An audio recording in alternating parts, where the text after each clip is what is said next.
we know that earthquakes are unpredictable, no? And nobody even expected it nga dyan mangyayari sa Thailand or sa Myanmar. Wala naman sila po dyan sa Pacific Ring of Fire. Tayo po, nandyan.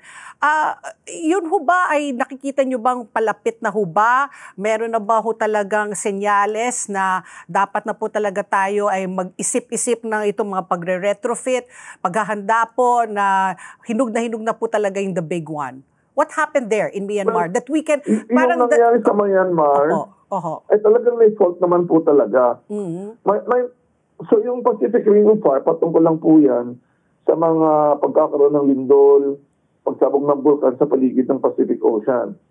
So sa Pacific Ring of Fire, maliban sa bulkan, maraming faults, maraming tinatawag na ocean faults or trenches. Okay. Sa Myanmar, meron din silang malaking fault, Sagaing Fault po ang tawag.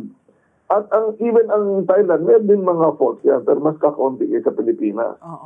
Ang problem lang, kapag ang isang lugar ay matagal nang hindi nalilindol tulad ng Bangkok, minsan hindi nakikita ng mga tao na kailangan nilang paghandaan ng lindol kasi ang problema, kung hindi pa gumagalaw yung fault sa Thailand, ang fault dyan sa Myanmar, yung Sagaing Fault, ay talagang malaking fault po yan na kapag kumilos ay malalakas ang lindol.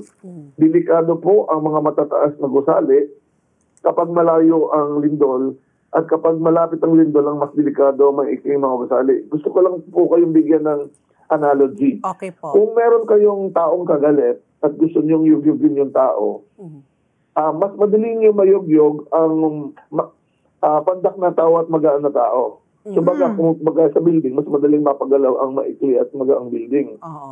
Pero kung gusto nyo yugyugin yung nang mabilisan yung isang matangkad at malapad na tao, mahirap nyo gawin yan. Pero kung ang gagawin nyo ay duduyan-duyan nyo ang pagkilos, unti-unti mauuga na yung mataas na building o mabigat na tao. So, kaya po, ang even ng Bangkok ay naghahanda sila sa malalakas na lindol na galing sa ibang bansa. Kaya natin napansin nyo, yung mga nagkaroon ng sira at bumagsak nga na building ay mga high-rise lamang. So, ngayon pa lang kasi... Pero sa Myanmar ay mga short-rise o mid-rise buildings lang. Bukod po dito sa pagguho ng mga gusali, infrastruktura po natin, kanina nga nabanggit nyo na, pumunta sa hazard hunt. hazardhunter.ph? Hazard, yeah.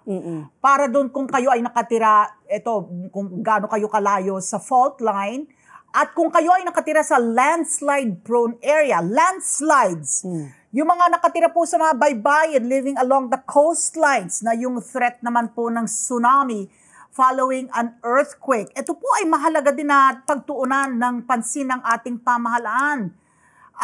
Ito po ba, hindi na West Valley Fault, maybe we're talking about Manila Trench, or maybe the Cotabato Trench. Nagulat ako, mas malaki pala yung death toll dun sa Moro Gulf. Yung sa Cotabato Trench, 8,000 pa lang namatay doon. Oo, 1976. Noong 1976, nagulat ako doon. Higit na mas marami pala ang dami ng namatay doon, Secretary. Yes, so importante po na kapag naghahanda tayo sa anumang mga natural na mga panganib, even climate change, lahat po ng yan ay kailangan nating paghandaan at para mapaghanda ng tama, dapat may situational awareness tayo. Ano ba ang mga panganib na pwedeng tumama sa ating mga tinutuluyan, mga bahay o eskwelahan o opisina o kahit pupuntahan mong pasyalan o tourism o simbahan. Lahat po yan ay masasagot kung ginamit niyo po yung Hazard Hunter PH kasi in less than 1 minute, alam niyo na kaagad yung iba't ibang panganib na pwedeng tumama sa isang lugar. Pagkatapos po niyan, meron din po kaming mga ginagawa.